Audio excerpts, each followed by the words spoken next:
told me, I cannot believe. तो कहाँ सीधे तौर पर कह रहे हैं कि किस तरीके से उन्होंने तमाम लड़ाइयाँ रुकवाई और भारत पाकिस्तान का भी जिक्र कर रहे हैं कि किस तरह से उन्होंने जो भारत की ओर से ऑपरेशन सिंदूर का अभियान चलाया गया था उसको रुकवाया है। कहा डोनाल्ड ट्रंप ने कि मैंने 10 महीनों में 8 ऐसे युद्ध खत्म किए जो खत्म नहीं हो सकते थे। पाकिस्तान और भारत वे सच में एक दूसरे से लड़ रहे थे, 8 विमान गिराए गए थे। मेरी राय में वे न्यूक्लियर हमला करने वाले थे। पाकिस्तान के प्रधानमंत्री यहाँ थे और उन्होंने कहा राष्ट्रपति ट्रंप ने 10 मिलियन लोगों की जान बचाई और शायद उससे भी ज्यादा। एक बात को दोहरा रहे, बाद में सवाल जवाब के दौरान भी उन्होंने जिक्र किया, यानी इस चीज को, इस बात को कई बार दोहराए हैं और यहां संसद में यह बयान दिया गया कि किसी ने कोई दबाव नहीं बनाया गया, जबकि सच्चाई यह है कि ऑपरेशन सिंदूर के वहां पर जो सीज फायर की जो घोषणा थी वो भी डोनाल्ड ट्रंप ने की थी और उसके बाद भारत की ओर से आधिकारिक तौर पर सीज फायर की घोषणा की गई, पर कोई जवाब आया नहीं। हालांकि कांग्रेस पार्टी के नेता जयराम रमेश अभी भी ये उम्मीद लगाए हैं कि इस पर जवाब आएगा, स्पष्टीकरण आएगा, लेकिन लगता तो नहीं है। जब संसद में कोई जवाब नहीं दिया प्रधानमंत्री ने, पूछने के बावजूद, टोकने के बावजूद, तो अब लगता नहीं है कि कोई बयान आएगा।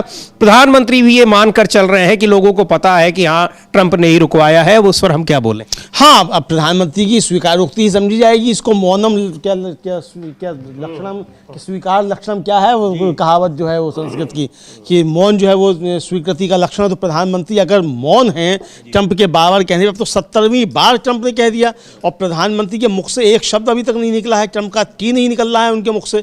तो ये समझा सकता है कि इसका मतलब ट्रंप जो कह रहे हैं उसका प्रतिवाद करने की क्षमता जो है या हिम्मत जो है वो प्रधानमंत्री में नहीं है, यही समझाएगा। कांग्रेस इसी को लेकर सवाल उठा रही है लगातार कि भाई प्रधानमंत्री जिस तरीके की बातें करते हैं और जिस तरीके से ट्रंप लगातार बातें कर रहे हैं, तो ये साफ तौर पर समझा सकता है कि ट्रंप का जवाब देने की क्षमता प्रधानमंत्री में नहीं है।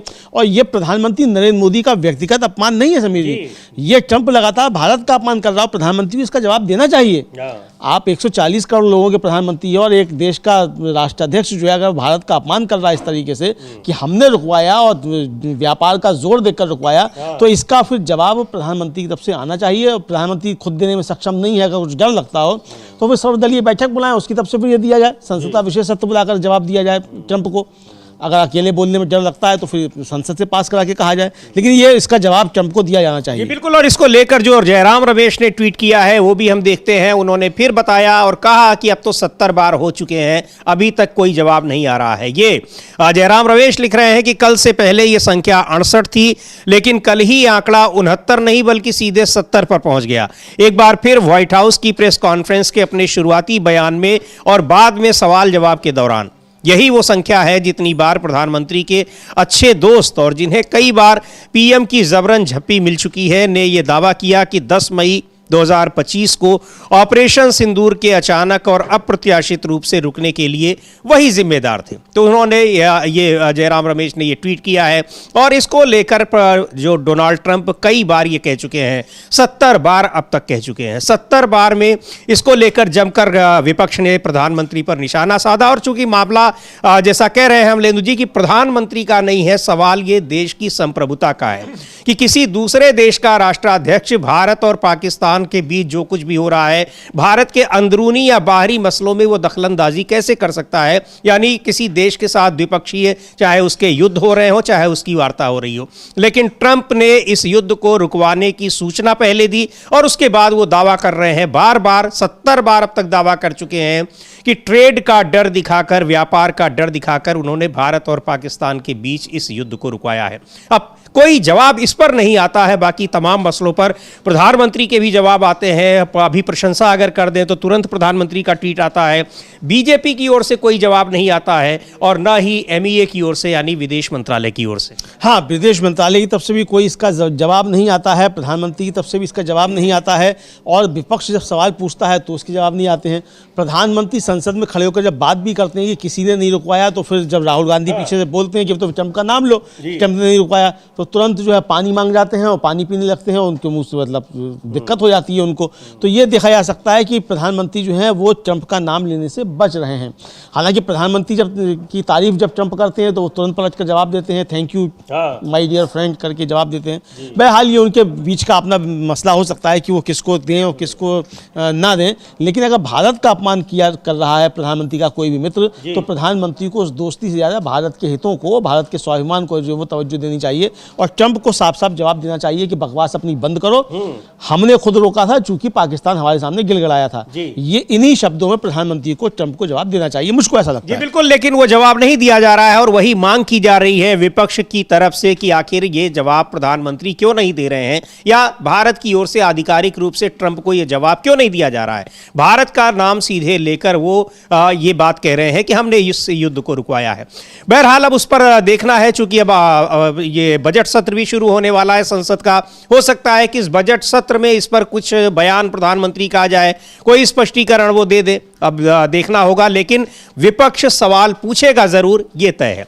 और इधर जो सबसे महत्वपूर्ण एक मसला है उत्तर प्रदेश में, प्रयागराज में, वहाँ जो माघ मेला चल रहा है, वहाँ शंकराचार्य के साथ स्थानीय प्रशासन ने जो बदसलूकी की है, उनके शिष्यों को मारा पीटा है बहुत ही विभत्स तरीके से, जो तस्वीरें वायरल हो रही हैं, उसको लेकर सरकार बुरी तरीके से घिरी हुई है। और दूसरी ओर जिला प्रशासन ने शंकराचार्य को ही नोटिस दे दिया है कि वो बताएं कि वैध शंकराचार्य हैं या अवैध शंकराचार्य हैं। शंकराचार्य ने इसका जवाब दिया है, लेकिन उन्होंने कहा कि जिन लोगों से उनको स्वीकृति मिलती है या जो बाकी जो अन्य पीठों के शंकराचार्य हैं, वो भी उनके समर्थन में खुलकर आए हैं। और इधर कई तरह की जो राजनीतिक पार्टियां हैं वो उनके समर्थन में आ रही हैं। लेकिन अमलेंदु जी, अब भारतीय जनता पार्टी के भीतर से भी आवाजें उठने लगी हैं और सीधे तौर पर अपनी पार्टी के खिलाफ लोग बयान दे रहे हैं। बिल्कुल समीर जी, इस मुद्दे पर काफ़ी ज़्यादा आवाज़ें बीजेपी के अंदर से उठने लगी हैं और लोग जो हैं वो अंदर से ही आवाज़ें आ रही हैं बीजेपी में कि अभी इस पे जो है वो सरकार जो है वो माफ़ी मांगे। बीजेपी के नेता हैं सुनील भराला, वो दर्जा प्राप्त राज्य मंत्री उत्तर प्रदेश में रह चुके हैं। उन्होंने एक वीडियो जारी करके कहा है कि इस पे जो है माफ़ी मांगी जाए और ये भारत मतलब ये हिंदू धर्म का अपमान है। हम लोग सुन सकते हैं सुनील भराला क्या कह रहे हैं। उन्होंने अपने सोशल मीडिया एक्स हैंडल पर उस वीडियो को जारी किया है, वो हम लोग सुन सकते हैं। बिल्कुल, सुनील भराला को सुनते हैं। उन्होंने खुद वो वीडियो जारी किया है और अपनी पार्टी से कहा है कि गलती हो गई तो माफ़ी मांगी जा सकती है।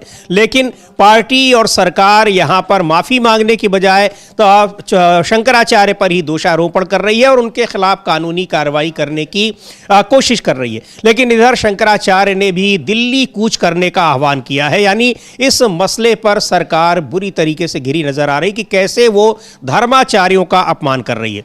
राजनीतिक प्रतिक्रियाएं भी आई हैं और शंकराचार्य के समर्थन में कई तमाम नेताओं ने मुलाकात की है उनसे। कांग्रेस के प्रदेश अध्यक्ष हैं उत्तर प्रदेश के अजय राय, वो भी मिले हैं। अखिलेश यादव ने उनसे बात की है। लेकिन पार्टी के भीतर ही इसको लेकर अब विरोध के स्वर अगर उभर रहे हैं तो इसका मतलब इस मसले पर उत्तर प्रदेश की सरकार और भारतीय जनता पार्टी किस तरीके से घिरी हुई है, यह साफ नजर आ रहा है। सुनते हैं सुनील भराला ने क्या कहा है। परम पूज्य जगत गुरु शंकराचार्य श्री अविमुक्तेश्वरानंद सरस्वती जी महाराज जी का अपमान सनातन धर्म का अपमान है। कुछ दानव प्रवृत्ति के अधिकारी माघवेला प्रयागराज तीर्थ नगरी में हैं, जिन्होंने जगत गुरु शंकराचार्य जी का रथ रोक करके उनके शिष्यों की चोटी पकड़ करके सनातन धर्म को और हिंदुओं को अपमानित करने का जो काम किया है वो बहुत दंडनीय अपराध किया है ऐसे अधिकारियों ने। मैं मुख्यमंत्री श्री योगी आदित्यनाथ जी से कहना चाहूंगा कि ऐसे अधिकारियों को चिन्हित करके उनको दंडित करने का काम करना चाहिए।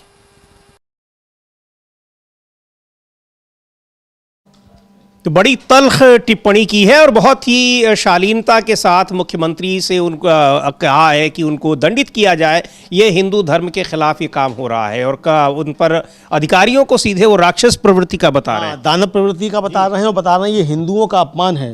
और ये वास्तव में हिंदुओं का अपमान है कि अगर शंकराचार्य को इस तरीके से रोका जाए और शंकराचार्य के जो अनुयायी हैं उनके शिखा पकड़ कर घसीटा जाए। समीर जी, ऐसा तो औरंगजेब ने भी नहीं किया था। यही कहा जा रहा है। यही कहा जा रहा है और ये खुद कह रहे हैं शंकराचार्य की, ऐसा तो औरंगजेब ने भी नहीं किया। उनको भी हम लोग सुनेंगे कि शंकराचार्य ने क्या कहा है कि औरंगजेब ने क्या नहीं किया, किस तरीके से कितने मंदिर तोड़े गए, ये सारी बातें कही हैं। लेकिन अखिलेश यादव जो समाजवादी पार्टी के अध्यक्ष हैं, उत्तर प्रदेश के पूर्व मुख्यमंत्री हैं, वो लगातार इस मसले को उठा रहे हैं। दिन में 3-4 बार कम से कम वो इस मसले को लेकर कुछ ना कुछ ट्वीट करते हैं। उन्होंने फोन पे भी बात की थी शंकराचार्य अभिमुक्तेश्वरानंद से और ट्वीट किया है आज जो अखिलेश ने, उसमें लिख रहे हैं कि किसी और की गलती के लिए भी यदि अप्रत्यक्ष रूप से कहीं दूर से भी जुड़े हुए हों तो भी क्षमा याचना करने से कोई छोटा नहीं हो जाता, बल्कि मन को हल्का और अच्छा लगता है। महान लोगों को पता होता है कि उस धृष्टता के पीछे किसी और का कोई व्यक्तिगत कारण अथवा स्वार्थ रहा होगा, इसीलिए वो बड़े मन से क्षमा याचक को माफ भी कर देते हैं और अपना स्नेह आशीर्वाद भी देते हैं। इसीलिए हमारी संस्कृति में कहा गया है क्षमा वीरस्य भूषणम। तो ये ट्वीट अखिलेश यादव ने किया है। अजय राय कांग्रेस पार्टी के प्रदेश अध्यक्ष हैं, उनसे मिलने गए। खुद शंकराचार्य ने क्या कहा है, किस तरीके से उनको अपमानित किया गया, उनके शिष्यों को के साथ क्या बर्ताव किया वहां की पुलिस ने, वहां के प्रशासन ने, उनको भी सुनते हैं। यही योगी जिसको आप लोग साधु संत कहते हो, हम तो हुमायूं का बेटा अकबर कहते हैं, हम तो औरंगजेब कहते हैं, ये नहीं है हिंदू कहने के लायक। ये मंदिर तोड़ने का समर्थन करने वाला आदमी है। 150 से ज्यादा मंदिर तोड़ दिए गए, एक शब्द नहीं निकला इसके मुंह से, इसलिए कि इसकी मुख्यमंत्री की गद्दी ना चली जाए। मुख्यमंत्री की गद्दी को महत्वपूर्ण समझने वाला पौराणिक मूर्तियों के सामने क्या हिंदू हो सकता है? वो सत्ता लुलूप है, वो हिंदू नहीं है। तो सीधे मुख्यमंत्री पर हमला कर रहे हैं और मुख्यमंत्री योगी आदित्यनाथ को कह रहे हैं कि यहाँ कैसे मंदिर तोड़े गए, लेकिन एक शब्द नहीं निकला। अमरेंद्र जी, यही कहा भी जा रहा है कि शंकराचार्य के खिलाफ सरकार जो इतनी हमलावर है, वो सरकार की उन जो गलतियां हैं उनको बार बार उठाते रहते हैं। मंदिर तोड़े जा रहे हैं, मणिकर्णिका घाट पर किस तरीके से वहाँ तोड़ा जा रहा है, उसको पूरी जो उसकी संस्कृति है, कहा जा रहा है कि बनारस की नष्ट कर दी जा रही है, ये सारे, और गाय की सुरक्षा की मांग करते रहते हैं, गंगा की सफाई को लेकर, और बताया जा रहा है कि यही सारी वजह हैं जिस वजह से उनको इस तरह से अपमानित किया गया और उनके शिष्यों को मारा पीटा गया। हाँ बिल्कुल, बहुत विभत्स दृश्य हैं समीर जी, बहुत ही अपमानजनक, हिंदू धर्म का अपमान करने वाले वो दृश्य हैं जिस तरीके के सामने आए। अब ये किसके आदेश पे हुआ नहीं पता, चूंकि अखिलेश यादव जिस तरीके से कह रहे हैं कि भाई अगर किसी और की गलती भी थी यानी तो क्षमा मांग लेनी चाहिए, इसका मतलब वो सीधे सीधे मुख्यमंत्री की तरफ इशारा कर रहे हैं कि अगर अधिकारियों ने गलती की है तो भी अगर आप क्षमा मांग लेंगे तो आप छोटे नहीं हो जाएंगे। और वैसे भी शंकराचार्य किसी भी महंत से, किसी भी मठ के महंत से बड़े हैं, तो ये है। और वैसे भी शंकराचार्य जो है उनका एक बड़ा स्थान है, तो उनसे अगर माफ़ी मांग ली जाएगी तो कोई दिक्कत वाली बात नहीं है। अगर मुख्यमंत्री को कोई अपमान लग रहा हो माफ़ी मांगने, तो प्रधानमंत्री मांग लें। भाई प्रधानमंत्री मांग लें शंकराचार्य। तो प्रधानमंत्री का भी कोई बयान इस पर नहीं आया है। आएगा भी नहीं। और चूंकि ये तो कहा जा रहा है कि सरकार में सबसे ज़्यादा खतरा हिंदुओं पे ही है, तो ये देखने को मिल रहा है जिस तरीके से शंकराचार्य के साथ बर्ताव हो रहा है। ये कल प्रमोद तिवारी से कि हम लोगों ने 22 हम लोग फिर सुनवा सकते हैं कि प्रमोद तिवारी ने इस मसले पर क्या कहा है, शंकराचार्य के मसले पर प्रमोद तिवारी का क्या कहना है। उसके बाद फिर अजय राय को भी सुनेंगे जो जाकर उनसे मिले हैं शंकराचार्य। जी बिल्कुल, अजय राय ने उनसे मुलाकात की है और अजय राय कांग्रेस के अध्यक्ष हैं, प्रदेश अध्यक्ष हैं और लगातार इस मुद्दे को उठा रहे हैं। पहले खैर सुनते हैं प्रमोद तिवारी ने क्या कहा है। शंकराचार्य के साथ जिस तरह से वहां पर बदसलूकी की गई है माघ मेला क्षेत्र में, और उनसे ये कहा गया कि आपने परमिशन नहीं ली थी स्नान करने की। अब सवाल ये उठ रहा है कि क्या शंकराचार्य को सरकार से परमिशन लेनी पड़ेगी कि मैं संगम स्नान करूं या ना करूं? ये सारे सवाल हैं। सुनते हैं प्रमोद तिवारी क्या कह रहे हैं। शंकराचार्य सनातन धर्म के सर्वोच्च, उनके करोड़ों मानने वाले, मैं इस पर नहीं जानता क्यों हुआ, कैसे हुआ, ये तो जांच का विषय है, तमाम धारणा। पर क्या शंकराचार्य की उपस्थिति में शंकराचार्य के लिए साथ जीवन सनातन धर्म में समर्पित करने वाले लोगों के साथ मारपीट, गाली गलौज होनी चाहिए थी? अगर हुई जैसा आरोप है तो मैं इसकी निंदा करता हूं।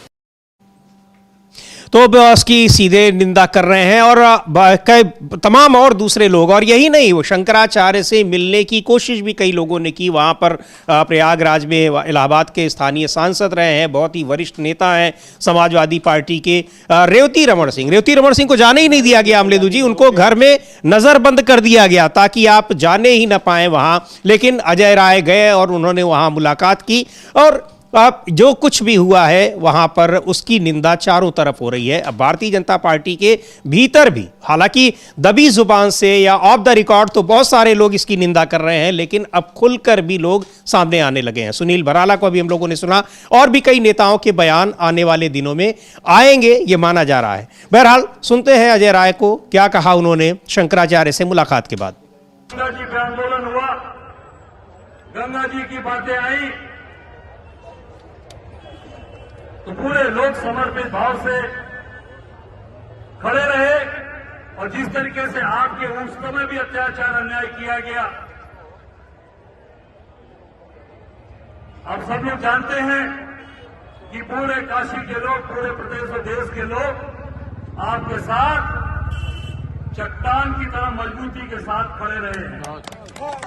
और आज भी हम आपको बताते हैं कि इस देश का एक एक सनातनी, एक एक हिंदुस्तान के लोग वो आपके साथ, और ये जो स्थिति परिस्थितियां ये समाज के अंदर बना रखी है, जो सनातन की सरकार बनती है, ये सबसे ज्यादा अगर सनातन का अहित किया तो ये सरकार योगी और इनकी मोदी की सरकार ने किया। काशी के दरबार में, बाबा विश्वनाथ के दरबार में सारे के सारे मंदिर तोड़े गए। हमारा जो वहां का महत्वपूर्ण सबसे स्थान बाबा के दरबार में, आपने उस दौरान ये सारी बातें उठाई और हम सब लोग वहां पर खड़े रहे। निश्चित तौर से जहां भी अत्याचार अन्याय हुआ, जहां सनातन के ऊपर बात उठी, वहां पर हमारे शंकराचार्य जी निश्चित तौर से खड़े रहे। और आज ये सनातन की सरकार बनने वाली जो कहती कि हम हैं, और ये झूठे फर्जी लोग, फ्रॉड लोग सत्ता में बने रहने के लिए आज इस गेरुआ वस्त्र का भी अपमान कर रहे। आप देख सकते हैं जिस तरीके से बनारस के अंदर मणिकर्णिका घाट तो तोड़ा इन लोगों ने, माता अहिल्याबाई होलकर की मूर्तियां तोड़ी, महादेव की शिवलिंग को तोड़े, और जब बात उठी तो यहां का जो झूठा और बहुरूपिया मुख्यमंत्री है वो बनारस में जाकर कहता है कि ये एआई जनरेटेड है, एआई के द्वारा जनरेट करके हम लोगों ने दिखा दिया। और ये पूरी तरीके से काशी का एक नागरिक जानता है, जो वीडियोज आए, फोटोज आए, वो सारे आए वहां के लोगों ने बनाया। अहिल्याबाई होलकर ट्रस्ट के लोगों ने ये चिट्ठी लिखकर, उनके परिवार के लोगों ने, ये चिट्ठी मेरे पास है, ये चिट्ठी ये उनके परिवार की चिट्ठी है, महाराज जी को मैं देना चाहूंगा, यशवंतराव होलकर जी की। उन्होंने ये चिट्ठी लिखकर, महाराज जी इसमें बाकायदे सारी फोटोज उनके द्वारा, ये उनके परिवार के लोगों ने किया, और पूरी तरीके से इसमें सारे फोटोज, टूटे हुए फोटोज उनके परिवार के लोगों ने बाकायदे उसमें उनकी पैड पर उस चित्र को पूरा उसमें बना कर दिया है, फोटो खींच कर दिया है। पर वो कहते हैं एआई जनरेट। आप किस तरीके की भाषा बोलते हो, सारे लोग झूठ वहां बोल रहे हैं। तो ये वहाँ पर अजय राय ने अपना समर्थन दिया, पार्टी का समर्थन, और वहाँ पर बहुत सारे साधु संत शंकराचार्य के समर्थन में वो दिखाई पड़ रहे हैं। लेकिन वहाँ पर अगर किसी को तकलीफ है तो वो सरकार को है, स्थानीय प्रशासन को। वो उनको नोटिस दे रहा है, पूछ रहा है कि आप वैध शंकराचार्य हैं या नहीं हैं। लेकिन कानून के जानकारों का क्या कहना है कि ये पूछने का अधिकार भी जिला प्रशासन को नहीं है। क्यों नहीं है, सुनते हैं। वहाँ पर एक वरिष्ठ वकील हैं पीएन मिश्रा, वो क्या कह रहे हैं। जो नोटिस दिया गया है प्रशासन की ओर से शंकराचार्य को, उस नोटिस को लेकर, वो नोटिस कितना वैध है उस पर वो बात कर रहे हैं। से चुनाव उनका किया जाता है, क्या इतना उनको ज्ञान नहीं है कि पट्टाभिषेक रोक देने का मतलब कोई पट्टाभिषेक करवावे तो बात। यहाँ उसने ये कहाँ लिखा हुआ है कि सुप्रीम कोर्ट ने कहा है कि आप शंकराचार्य नहीं लिख सकते, शंकराचार्य के रूप में अपने को प्रचारित प्रसारित नहीं कर सकते। सुप्रीम कोर्ट ने तो अपने आदेश में ही उनको शंकराचार्य कहा है, इनको ये शंकराचार्य बन गए हैं। सुप्रीम कोर्ट में बाद में सब्स्टिट्यूशन पिटीशन फाइल की गई, जो भी जवाब फाइल किए गए हैं सब में जगत गुरु शंकराचार्य स्वामी अवधूतेश्वरानंद सरस्वती जी ने कहा है। और इन अधिकारियों ने ये जो ऐसी नोटिस भेजी है और ये जो उपक्रम किया है, ये माननीय सुप्रीम कोर्ट की न्यायिक कार्यवाही में दखलंदाजी के बराबर है और इसके लिए उनके ऊपर कंटेम्प्ट ऑफ कोर्ट की प्रोसीडिंग चलाई जा सकती है। ऐसा उन्हें कभी नहीं करना चाहिए। तो ये पीएन मिश्रा हैं, वकील हैं, वरिष्ठ वकील हैं हाई कोर्ट के, और कह रहे हैं कि ये का पूछने का अधिकार किसको है। और वो तो उनको शंकराचार्य कैसे लगा सकते हैं, शंकराचार्य उनको धर्माचार्यों ने पदवी दी है और जो प्रक्रिया होती है शंकराचार्य बनाने की वो उस प्रक्रिया पूरी की गई है। कल खुद ही कह रहे थे अभी मुक्तेश्वरानंद सरस्वती की बात, वो जो 3 पीठों के अन्य शंकराचार्य हैं वो सारे लोग उन्होंने अपना उनको समर्थन दिया हुआ है और अपनी स्वीकृति दी हुई है। ये पूछने वाले कौन होते हैं? हाँ बिल्कुल बिल्कुल, ये पूछने वाले कौन होते हैं ये साफ तौर पे कि 2 शंकराचार्यों उन्होंने साथ में स्नान किया और तीसरे शंकराचार्यों उन्होंने कहा कि हमसे चूंकि समर्थन मांगा नहीं गया तो इसलिए हमने नहीं दिया, कोई विरोध नहीं किया उन्होंने, ये भी जो है वो बताया गया। और इधर इसका जवाब जो है वो शंकराचार्य की तरफ से इस नोटिस का भी समीर जी दे दिया गया है। और ये अंजनी कुमार मिश्रा एडवोकेट हैं उनकी तरफ से ये जवाब जो है माघ मेला प्रशासन को दिया गया है। और उनका जो शक्तिपीठ है उसकी तरफ से ट्वीट किया गया, वो हम लोग दिखा सकते हैं कि क्या ट्वीट है। हालांकि वो अंग्रेजी में है काफ़ी ज़्यादा, लेकिन वो इतना नोटिस है। हाँ, और उसमें लिखा गया है कि शंकराचार्य की ओर से प्रशासन को उनके द्वारा नोटिस का जवाब समय सीमा के भीतर भेज दिया गया है। अब प्रशासन महाराज जी द्वारा पूछे गए प्रश्नों का उत्तर भी दे। बिल्कुल, अब इन्होंने जो नोटिस दिया है अब उसका उत्तर वो दे कि आपने ये जो उन पर उनकी वैधता का सवाल पूछा है ये आपने किस अधिकार से पूछा है। और खुद ही वही जो वकील पीएन मिश्रा बता रहे हैं कि कोर्ट में जो कार्रवाई जो वहां पर जो केस चल भी रहा है उस केस में कोर्ट खुद उनको शंकराचार्य से संबोधित कर रहा है। हाँ बिल्कुल, कोर्ट उनको पूछ रहे हैं कि आप कैसे लिख सकते हैं। हाँ, ये क्या लिख सकते हैं, कैसे लिख सकते हैं। और वो खुद जो है वो कोर्ट उनको कह रहा है कि आप शंकराचार्य हैं। तो ये जो है इसको लेकर अब ये सामने आ गया है कि ये राजनीतिक तौर पे दिया गया। और हिंदू धर्म पे अगर राजनीतिज्ञों द्वारा इस तरीके का प्रहार किया जाएगा समीर जी, तो फिर ये कैसा हिंदू राष्ट्र जी, सवाल तो उठेगा ना।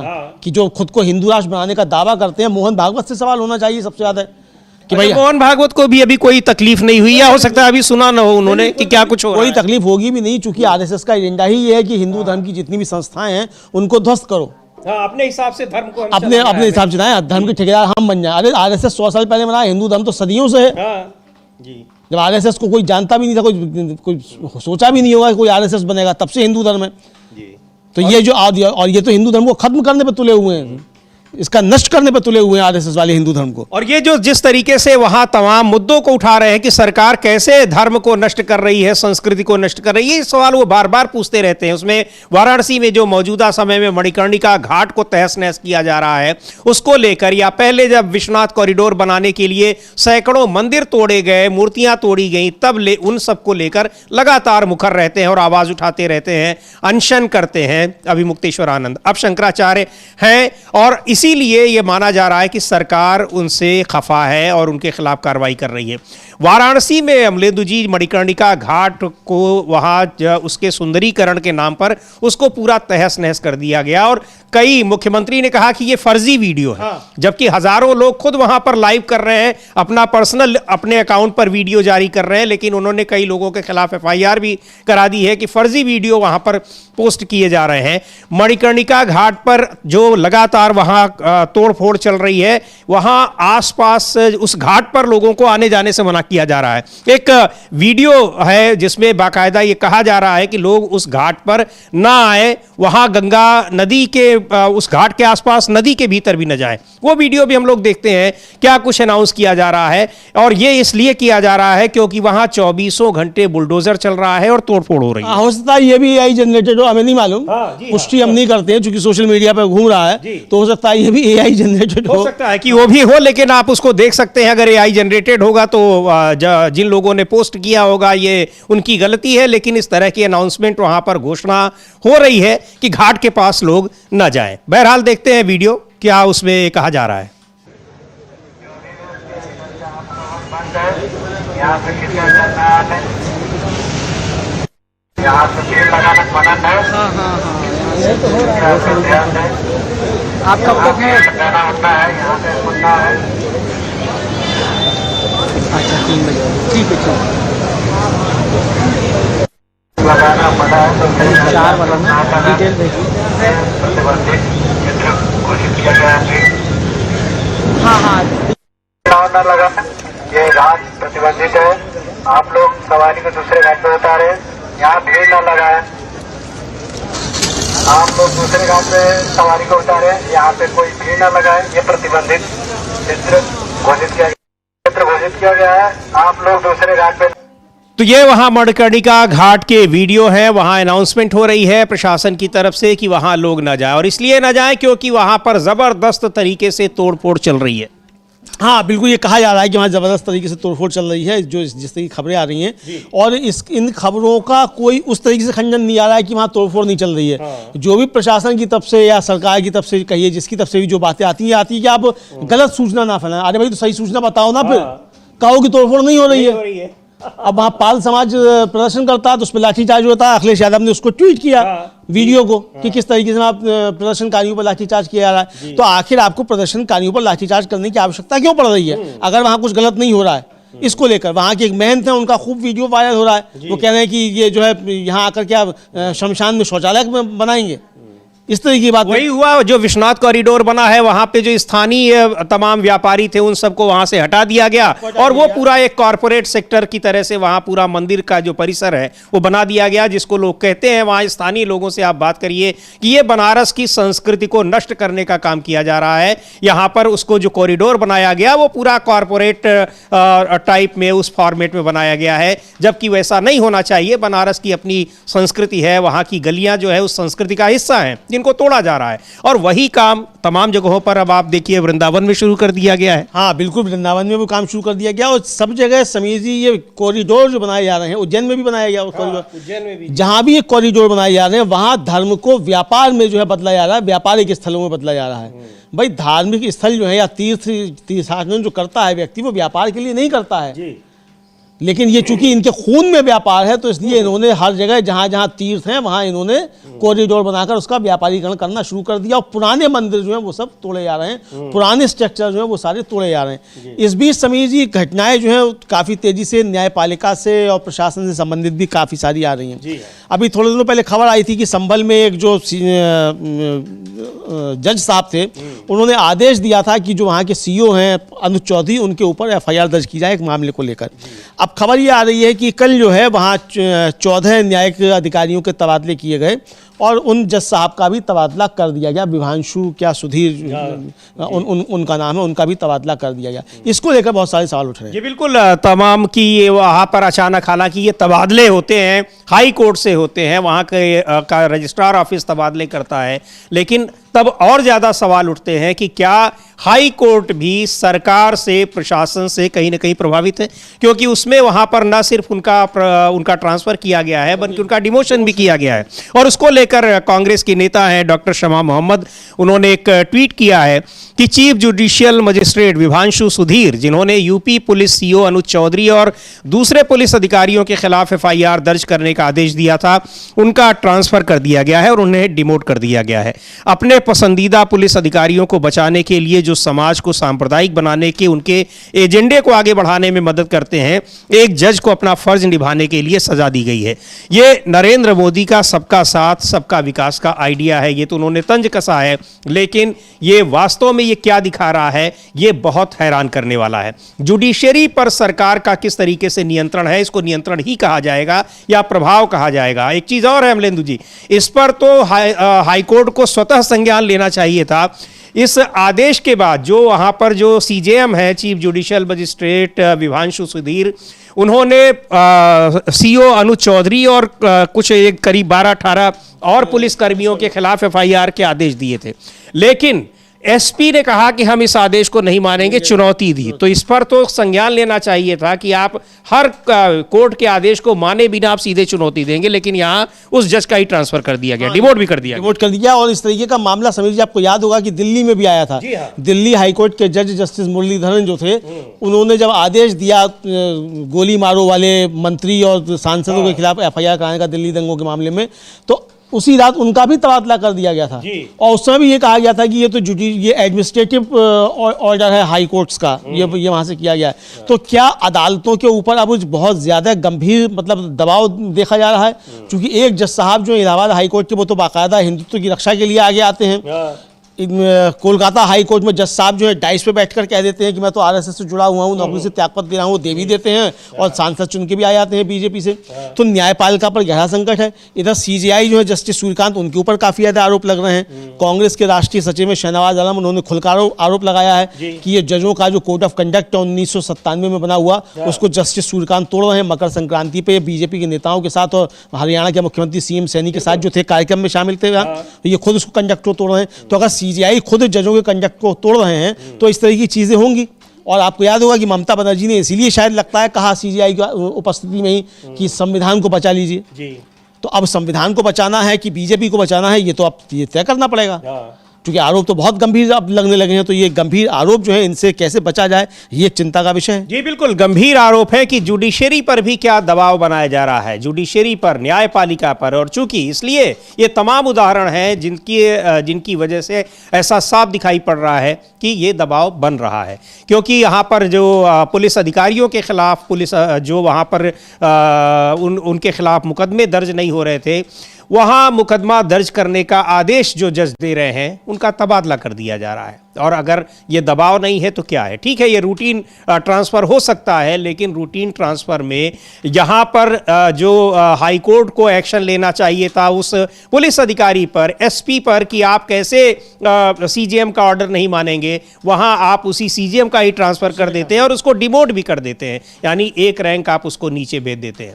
मीडिया पर दबाव बन ही रहा है, कितना दबाव है वो सबके सामने है, लेकिन और ज़्यादा दबाव बनाने की कोशिश होती है। जम्मू कश्मीर से जो खबरें आ रही हैं, बहुत हैरान करने वाली आ रही हैं कि वहाँ पत्रकारों से ये कहा जा रहा है कि आप बॉन्ड भरिए कि आप जो कुछ खबर दे रहे हैं ये आप अपने तरफ से दे रहे हैं। यानी कुल मिलाकर इसको कहा जाए कि उनके ऊपर एक तरीके का दबाव बनाया जा रहा है कि आप सही खबरें, जो सरकार को पसंद ना आए उस तरह की खबरें आप मत भेजिए। हाँ, उस तरह की खबरें मत भेजिए। और एक निरुपमा सुब्रमण्यम पत्रकार हैं और कॉलमिस्ट हैं, उन्होंने एक ट्वीट किया समीर जी, अंग्रेजी में, उसको हिंदी में हम लोग बता सकते हैं। और लिखा कि दिल्ली के नेशनल अखबारों के रिपोर्टर्स को जम्मू कश्मीर पुलिस बुला रही है, रूटीन, उसने कहा वाली रिपोर्ट्स के बारे में परेशान किया जा रहा है और उनसे बॉन्ड साइन करवाए जा रहे हैं। वे ऐसी रिपोर्ट्स दोबारा नहीं करेंगे। पहले एक अखबार के संवाददाताओं को 3 दिनों तक बार बार बुलाया गया और शायद अखबार की पब्लिक चुप्पी से हिम्मत पाकर दूसरे को भी बुलाया गया है। अभी तक उसने उन समन का जवाब नहीं दिया है। कश्मीरी पत्रकार इन नेशनल अखबारों से ज़्यादा हिम्मत दिखाने की उम्मीद कर रहे हैं। उनमें से एक ने कहा, अगर वे इतने बड़े अखबार के संवाददाता को बुला सकते हैं और उन्हें कोई विरोध नहीं झेलना पड़ता तो हमारी हालत सोचिए। ये उनका कहना है, निरुपमा सुब्रमण्यम का। उन्हीं के निरुपमा सुब्रमण्यम के इस ट्वीट को रीपोस्ट करते हुए डॉक्टर सैयद नासिर हुसैन हैं, जो राज्यसभा के सांसद हैं कांग्रेस के, उन्होंने एक बहुत लंबा चौड़ा ट्वीट किया है और उस पर बहुत ज़्यादा गंभीर सवाल उठाए। आप बता सकते हैं? बिल्कुल, वो कह रहे हैं सैयद नासिर हुसैन कि जम्मू कश्मीर में रूटीन रिपोर्टिंग के लिए राष्ट्रीय अखबारों के पत्रकारों को बुलाए जाने और उनसे पूछताछ किए जाने की खबरें गंभीर चिंता का विषय हैं। एक लोकतांत्रिक समाज तब काम नहीं कर सकता जब सवाल पूछने के बुनियादी काम को विरोध का काम माना जाए। सालों से कश्मीरी पत्रकार ऐसी स्थितियों में काम कर रहे हैं जो उनकी पेशेवर ईमानदारी और व्यक्तिगत सुरक्षा दोनों की परीक्षा लेती हैं। बार बार बुलाना, पाबंदियां और प्रशासनिक दबाव उस माहौल का हिस्सा बन गए हैं जिसमें उनसे अपनी संवैधानिक भूमिका निभाने की उम्मीद की जाती है। हम जम्मू और